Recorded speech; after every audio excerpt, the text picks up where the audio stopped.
Hello friends, good morning. આજે આપણે FIBSC unit number 3 law of motion and dynamic of system of particles. અને પહેલાં આપણે previous લેક્ચરની અંદર ભણી ગયા law of motion, Newton's law, first law, second law, third law. ત્યારબાદ વર્ક અને પાવર વિશેની વાત કરી. ત્યારબાદ આપણે કોન્ઝર્વેટિવ ફોર્સ વિશેની વાત કરી. ત્યારબાદ આજે આપના લેક્ચરની અંદર વાત કરીશું એનર્જી. તો મિત્રો, આપણે લોકો જાણીએ છીએ કે એનર્જી છે એ ઘણા પ્રકારની હોય છે, જેવી કે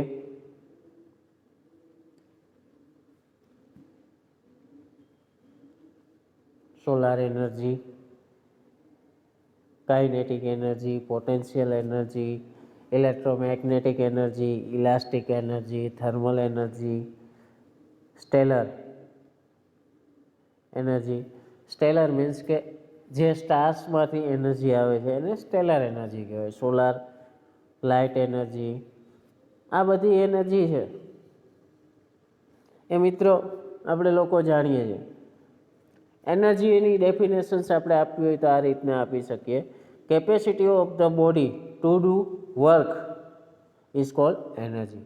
એટલે કે આપણી જે કાર્ય કરવાની ક્ષમતા છે, કોઈ પણ બોડીની જે કાર્ય કરવાની ક્ષમતા છે, આને આપણે એનર્જી કહીએ છીએ. તો આ ચેપ્ટરની અંદર આપણે માત્ર ને માત્ર મિકેનિકલ એનર્જી છે એની ચર્ચા કરવા જઈ રહ્યા છીએ. મિકેનિકલ એનર્જી એ કાઇનેટિક એનર્જી અને પોટેન્શિયલ એનર્જી છે, એ બંને મિકેનિકલ એનર્જીની અંદર આવે છે. અને આપણે લોકો જાણીએ છીએ કે જે ઉર્જા છે એનો SI યુનિટ છે એ જૂલ છે, જે આપણે વર્ષોથી આગળના અભ્યાસક્રમની અંદર ભણતા આવ્યા છીએ. અને CGS યુનિટ છે એ અર્ગ છે. તો આપણે આ બંનેના રિલેશન વિશેની પણ ખબર છે કે 1 જૂલ ઇઝ ઇક્વલ ટુ 10⁷ અર્ગ. આ રિલેશનની પણ આપણે ખ્યાલ છે. હવે આપણે આગળ જે વાત કરીએ તો મિકેનિકલ એનર્જીની અંદર પહેલો ટોપિક છે આપણો કાઇનેટિક એનર્જી, મીન્સ કે ગતિ ઉર્જા. તો ગતિ ઉર્જા છે આપણે આગળ ચર્ચા કરી કે capacity of body to do work is called kinetic energy.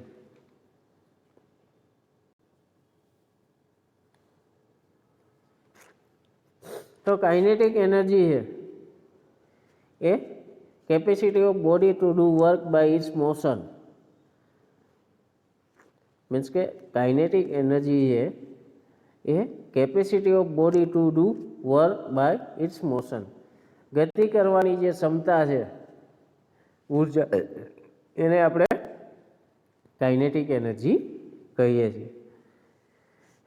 If a body of mass m has a velocity of v.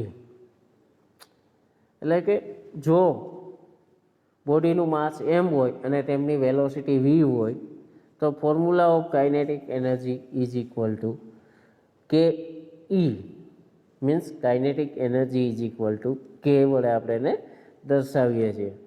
કે ઇઝ ઇક્વલ ટુ 1/mv², જેને આપણે ઇક્વેશન નંબર 1 તરીકે ગણીશું. Here kinetic energy is directly proportional two mass and square of velocity.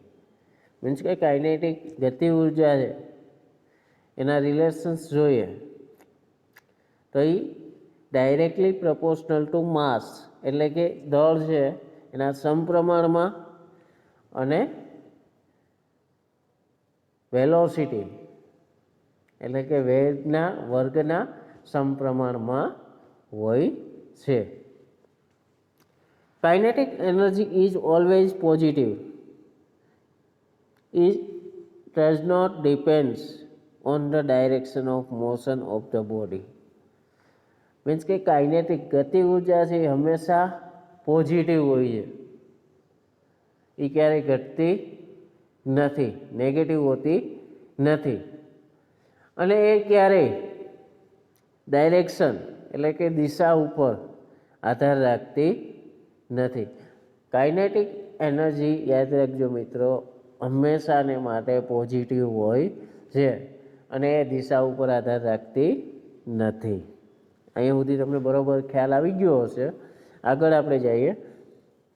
The faster object move with it's greater kinetic energy. એટલે કે ખૂબ જ ગતિ કરતો પદાર્થ છે એ પોતાની વધારે કાઇનેટિક એનર્જીને કારણે વધારે ગતિ કરતો હોય, લોઅર કાઇનેટિક એનર્જીને કારણે ઓછો ગતિ કરે છે, ઓછા વેગથી ગતિ કરે છે. એટલે કે આપણે લોકોને આના ઉપરથી એક ખ્યાલ આવી ગયો કે જેની કાઇનેટિક એનર્જી વધારે હોય એ વધારે વેગથી ગતિ કરી શકે, અને જેમાં કાઇનેટિક એનર્જી ઓછી હોય એ ઓછા વેગથી ગતિ કરી શકે. એટલે આપણે લોકો જાણીએ છીએ કે એન્જિનની કેપેસિટી એક્ઝામ્પલ તરીકે લઈએ તો એક 50 સીસીનું આપણે બાઇક લઈએ, અને બાઇક તો ન કહી શકાય પણ મોપેડ લઈએ, અને એક 250 સીસીનું સારું એવું બાઇક લઈએ, તો આ બે વચ્ચેનો ફેર શું છે? તો આપણે લોકો જાણીએ છીએ, ઇઝીલી આપણે કહી શકીએ કે ભાઈ 50 સીસીનું જે એન્જિન છે તે એન્જિનની વેલોસિટી છે એ ઓછી હોય છે compare to 250 CC bike. Means કે 250 સીસીની બાઇક છે એની કમ્પેરમાં મોપેડની જે સ્પીડ છે એ ખૂબ જ ઓછી હોય છે. મીન્સ કે એની કાઇનેટિક એનર્જી ઓછી હોય છે. તો અહીંયા તમને એક્ઝામ્પલ દ્વારા ખ્યાલ આવી ગયો હશે કે જેમ કાઇનેટિક એનર્જી વધારે તેમ તેની ગતિ કરવાની ક્ષમતા વધારે, વધારે વેલોસિટીથી તે ગતિ કરી શકે. ત્યારબાદ છે આપણી પોટેન્શિયલ એનર્જી, સ્થિતિ ઉર્જા. તો આપણે કાઇનેટિક એનર્જી વિશે વાત કરી તો ભાઈ જેમની પાસે શક્તિ વધારે હોય એ વધારે ઝડપથી દોડી શકે, જેમની પાસે શક્તિ ઓછી હોય તે ઓછી સ્પીડથી દોડી શકે. ત્યાર પછી છે સ્થિતિ ઉર્જા, potential energy. The energy processed by the body due to its position or state or configuration is called the potential energy of the body. Means કે આ જે પ્રકારની ઉર્જા છે ને આપણે ગુજરાતીની અંદર કહીએ તો એની જે જગ્યા છે, સ્થાન, એની અવસ્થા અને એ જે કોન્ફિગરેશન, મીન્સ કે એમાંથી જે અવસ્થા એ ત્યાંથી ઇનિશિયલ એનર્જી મીન્સ કે કાઇનેટિક એનર્જીમાં કન્વર્ટ કરવાનું ચાલુ કરે એ પહેલાંની જે એનામાં એનર્જી છે એને આપણે કાઇનેટિક એનર્જી પોટેન્શિયલ એનર્જી કહે છે. આપણે બાઇકનું એક્ઝામ્પલ લઈએ તો બાઇકની અંદર એન્જિન ફર્સ્ટ ક્લાસ હોય કે જે કાઇનેટિક એનર્જીની અંદર કન્વર્ટ કરવા માટે સક્ષમ છે, પણ એને પોટેન્શિયલ એનર્જી કોણ આપશે? વિચારો જરાક. ઓકે, લેટ્સ આન્સર આપી દઉં હું તમને. પોટેન્શિયલ એનર્જી એને બાઇકની અંદર જે ફ્યુલ ટેન્ક છે એ તેની શું છે? પોટેન્શિયલ એનર્જી, સ્થિતિ ઉર્જા. એ ફ્યુલ ટેન્ક છે એ ફ્યુલ ટેન્ક બાઇકના એન્જિનને શેમાં આપશે? કાઇનેટિક એનર્જી આપશે. એન્જિન છે એ મીડિયેટર છે, ફ્યુલમાંથી કાઇનેટિક એનર્જીમાં કન્વર્ટ કરવા માટેનું સાધન છે. તો અહીંયા તમને ખ્યાલ આવી ગયો હશે સ્થિતિ ઉર્જા કે કાર્ય કરવા માટે જે ઇનિશિયલ ઉર્જા પ્રોવાઈડ કરે છે એને આપણે કહીએ છીએ સ્ટેશનરી અથવા તો potential energy. Potential energy is the ability of the body to do work due to its position or state or configurations. એટલે કે પોટેન્શિયલ એનર્જી છે એ શું છે? એબિલિટી.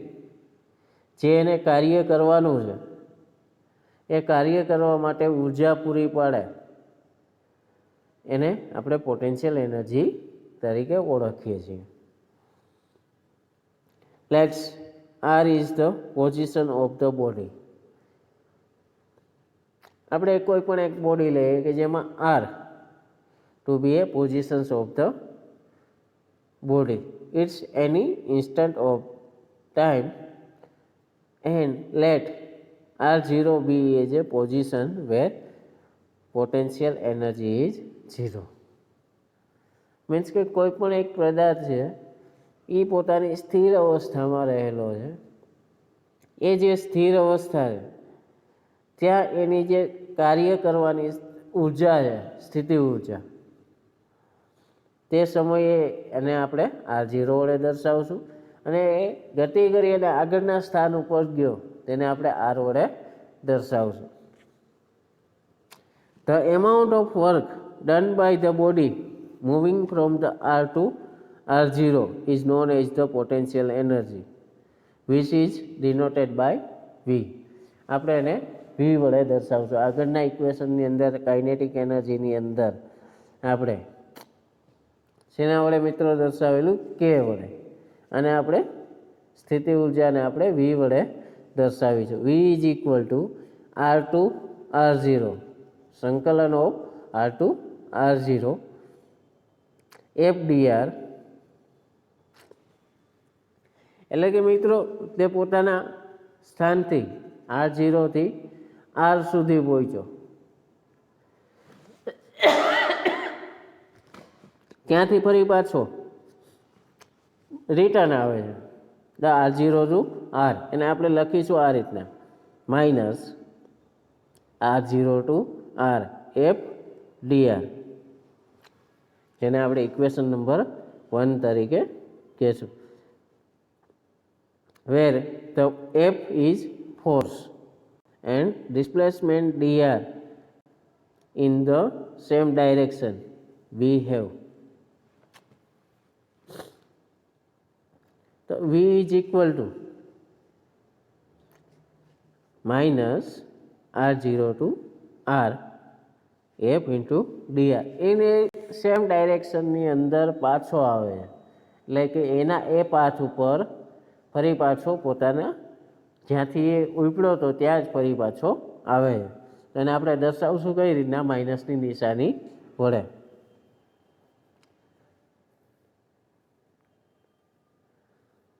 આપણે આ બંને ઇક્વેશનમાંથી 1 માંથી 2 ને આપણે બાદ કરીએ તો આપણે શું મળશે? સંકલન કરીએ તો dV is equal to minus F dr. Equation 2 નું આપણે સંકલન D વડે કર્યું તો F ઇઝ ઇક્વલ ટુ શું થશે? F ને આપણે સૂત્રનો કરતા બનાવીએ તો F is equal to minus dV by dr. સમીકરણ નંબર આપણે એને આપીએ 3.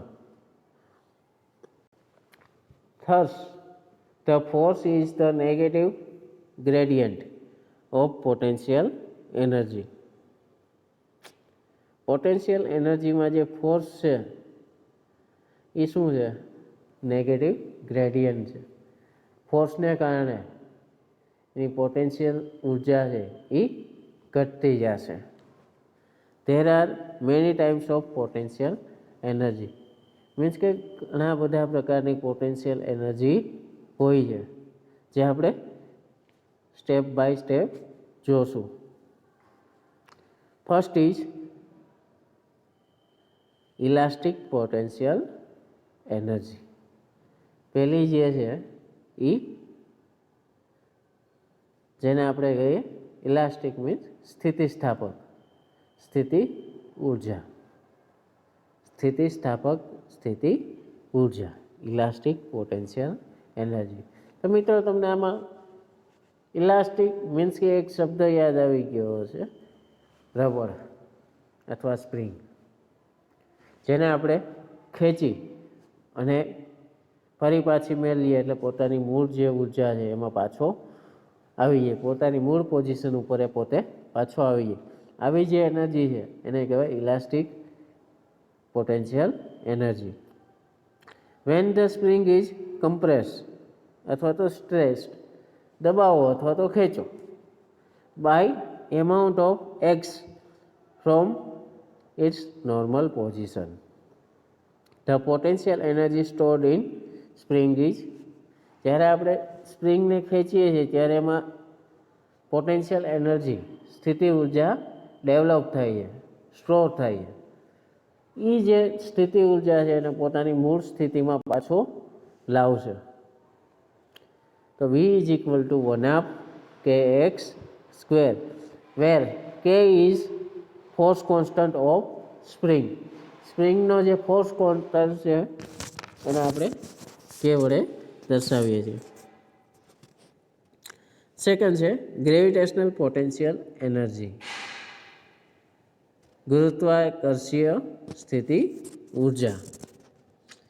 If A body of mass m is required to height h from the surface of earth, the body acquire potential energy. મિત્રો, આપણે કોઈ પણ વસ્તુને પૃથ્વીની સપાટીથી ઉપર લઈ જઈએ ત્યારે એ વસ્તુમાં ગ્રેવિટેશનલ પોટેન્શિયલ એનર્જી જનરેટ થશે, જેને ફરી પાછી પૃથ્વી ઉપર લઈ આવશે. જ્યાં V is equal to mgh, where m is the mass of body, g is the gravitational acceleration constant and h means height. If h is greater than very less than r, where radius of earth means કે અહીંયા R છે, આ equation ત્યારે જ લાગુ પાડી શકાય જ્યારે કોઈ પણ પદાર્થ છે એ પૃથ્વીની જે ત્રિજ્યા છે એના કરતાં ખૂબ જ નાનો હોય ત્યારે. જો એના કરતાં પૃથ્વી કરતાં મોટો હોય તો આ ઇક્વેશન આપણે લાગુ પાડી શકાતું નથી. ઓકે, ખ્યાલ આવી ગયો બધાને? આગળ વધીએ.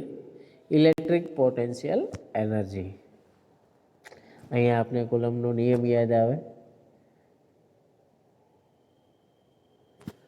કુલમ્બનો નિયમ આપણે બધા ભણી ગયા છીએ. કુલમ્બનો નિયમ શું કહે છે? The electric potential energy of two point charge Q1 and Q2 separated by distance are in vacuum is given by V is equal to 1/4 pi epsilon 0 Q1 Q2 upon R. Epsilon 0 is the permittivity of the medium. આ શું દર્શાવે છે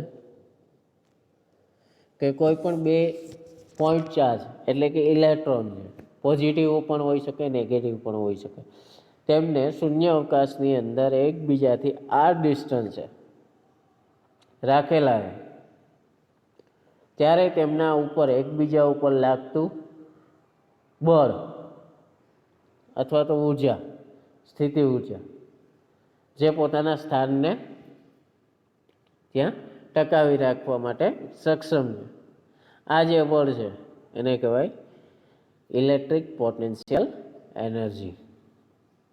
ત્યાં આપણે લોકો જાણીએ છીએ કે તેમને બે ઇલેક્ટ્રોન વચ્ચે કેવું ફોર્સ લાગે છે, તો કે ઇલેક્ટ્રિક ફોર્સ લાગે છે. આ ફોર્સને આપણે કહીશું ઇલેક્ટ્રિક પોટેન્શિયલ એનર્જી.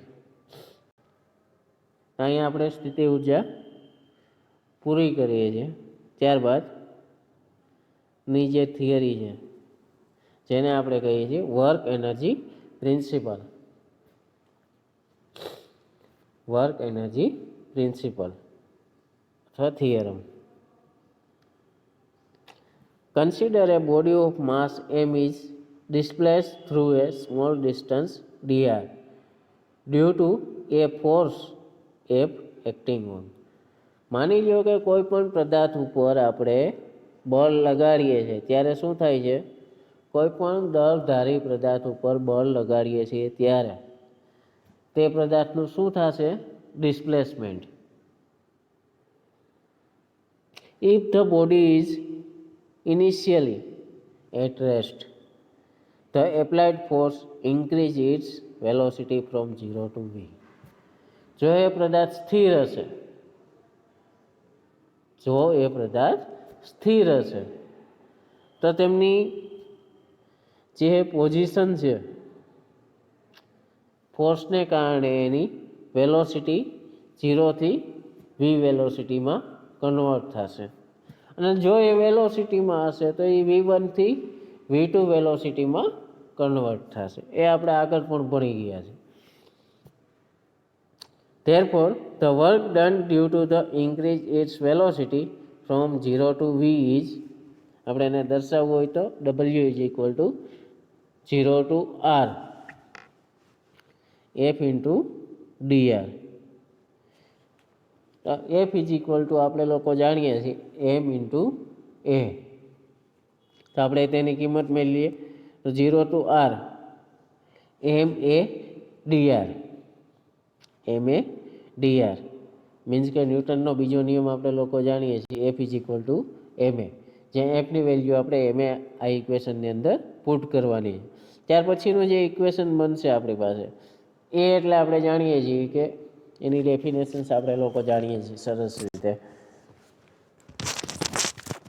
શું છે તો કે કોઈ પણ વેગમાં થતો ફેરફારનો સમય દર શું આપને આપે છે, પ્રવેગ. તો a is equal to dv by DT.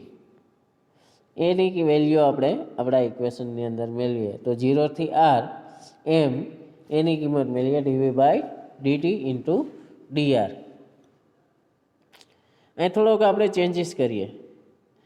ડીવી છે તેને આપણે એમનું રાખીએ અને ડીટી છે એને ડીઆર વડે ભાંગી નાખીએ. તો ડીઆર બાય ડીટી એટલે કે સ્થાનમાં થતો ફેરફાર શું દર્શાવે છે, વેલોસિટી.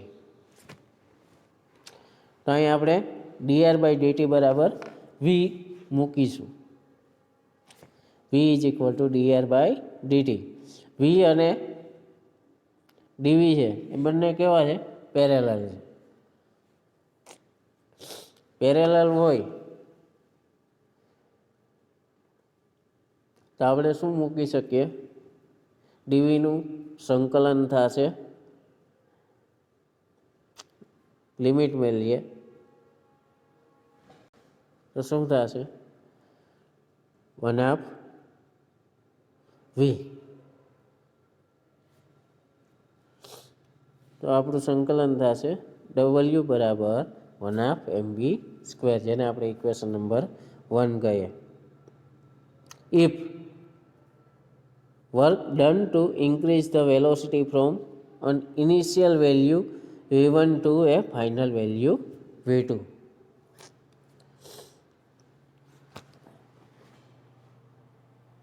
is given by, જો આપણું જે વર્ક છે એ v1 થી v2, મેં કીધું કોઈ પદાર્થ વેલોસિટીમાં હોય ને એને આપણે પાછું ફોર્સ લગાડીએ અને વેલોસિટીમાં ચેન્જ થાય. જેમ બાઇક લઈને જતા હોય ને આપણે એક્સિલેટર દઈએ તો આપણી જે સ્પીડ છે એમાં વધારો થાય. તો આપણે એને v1 અને v2 વડે દર્શાવીએ. ઇનિશિયલ વેલ્યુ આપણી v1 છે અને ફાઇનલ વેલ્યુ આપણી કેટલી છે, v2 છે. અને આપણે લખવું હોય તો w is equal to v1 to v2 m v dv. Limit મેળવીએ તો શું થશે, m v²/2 v1 v2. આપણે લોકો જાણીએ છીએ સંકલનના નિયમ આપણે મેથેમેટિક્સની અંદર ભણી ગયા છીએ. તો 1/m પહેલાં અપર લિમિટ મેં લઈશું. અપર લિમિટ કેટલી છે, v2 v2² માઇનસ v1². તો 1/mv² માઇનસ 1/mv1²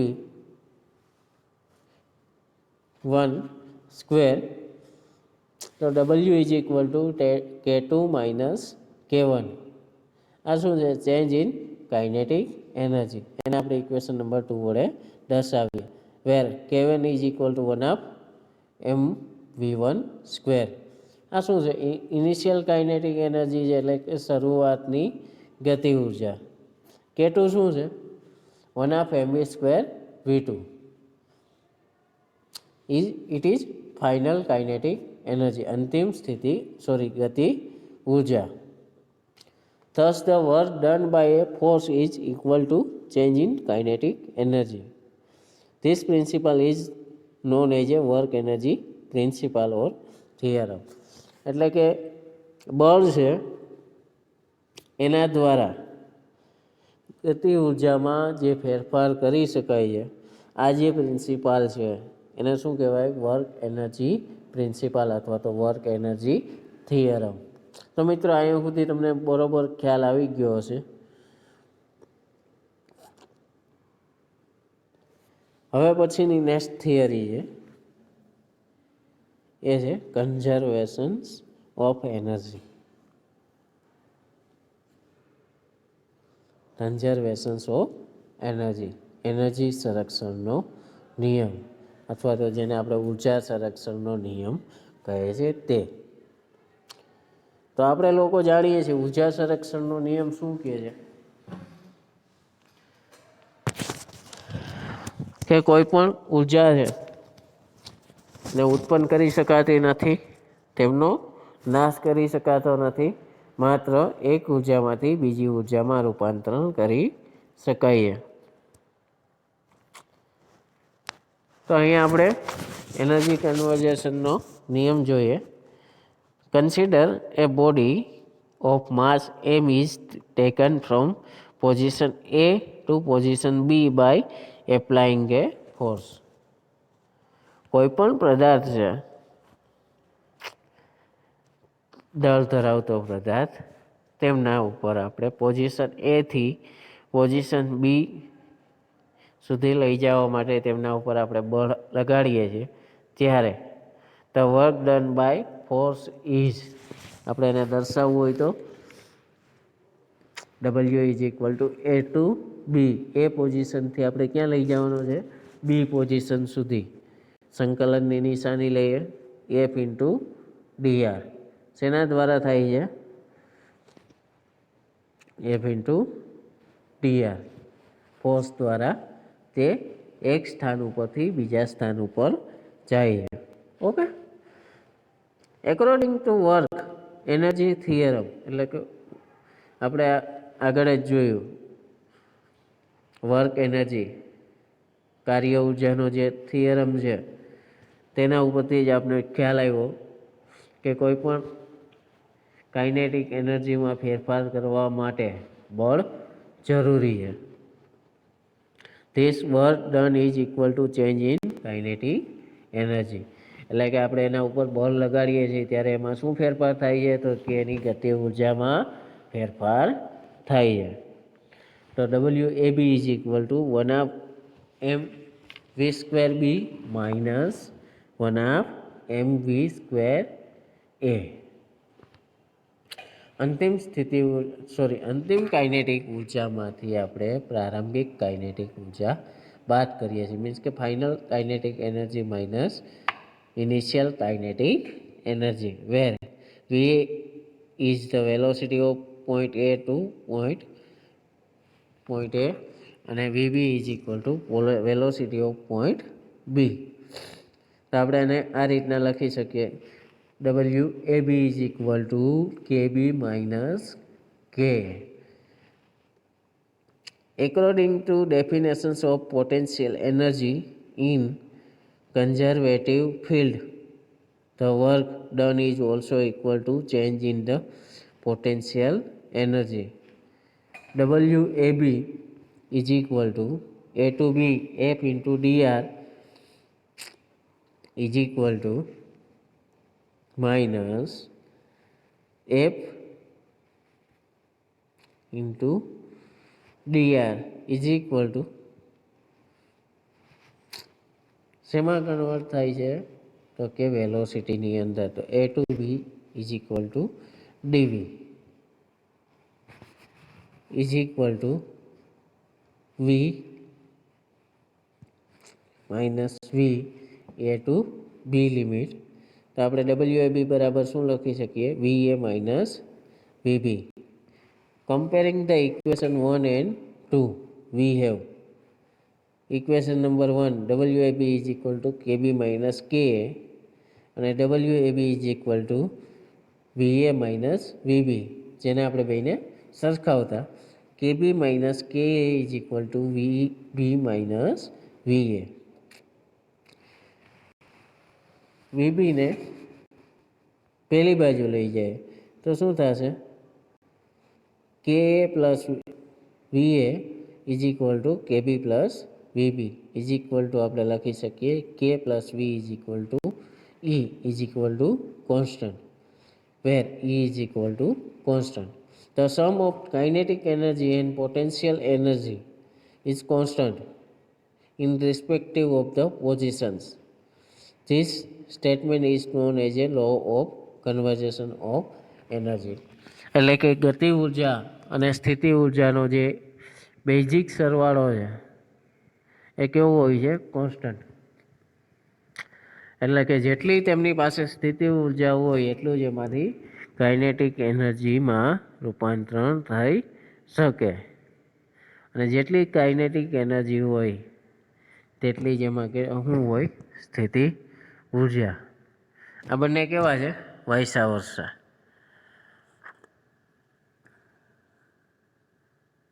આપણે લોકોને ખ્યાલ છે કે આપણી બાઇકની અંદર 1 લીટર પેટ્રોલ હોય તો મેક્સિમમ જો 50 કિલોમીટર કે 60 કિલોમીટર ચાલી શકે, એનાથી વધારે ચાલી ન શકે. તો એની પોટેન્શિયલ એનર્જી આપણી પાસે કેટલી હતી? 1 લીટર, જેમાંથી કાઇનેટિક એનર્જી આપણે 50 કિલોમીટર કે 60 કિલોમીટર સુધી આપણે ચલાવી શકીએ. ત્યારબાદ જે એનર્જી છે આપણી કેવી છે? કોન્સ્ટન્ટ. પહેલાં સ્થિર હતું એમ ફરી પાછું સ્થિર થઈ જાય. આપણે કોઈ પણ પદાર્થને ઉપર ફેંકીએ છીએ, મીન્સ કે ગતિથી ગમે એટલી ગતિથી ઉપર ફેંકીએ છીએ, ફરી પાછું કેવું આવે છે? નીચે આવે છે. એનું કારણ પોટેન્શિયલ એનર્જી કોઈ પણ સ્વરૂપે હોઈ શકે. તો આપણે લોકોને ખ્યાલ આવી ગયો અહીંયા સુધીમાં કે કાઇનેટિક એનર્જી અને સ્થિતિ ઉર્જા છે એનો સમ છે હંમેશા કેવો હોય છે? કોન્સ્ટન્ટ હોય છે. આ જે લો છે અને કહેવાય law of conservation of energy, ઉર્જા સંરક્ષણનો નિયમ. Thank you very much for watching this video.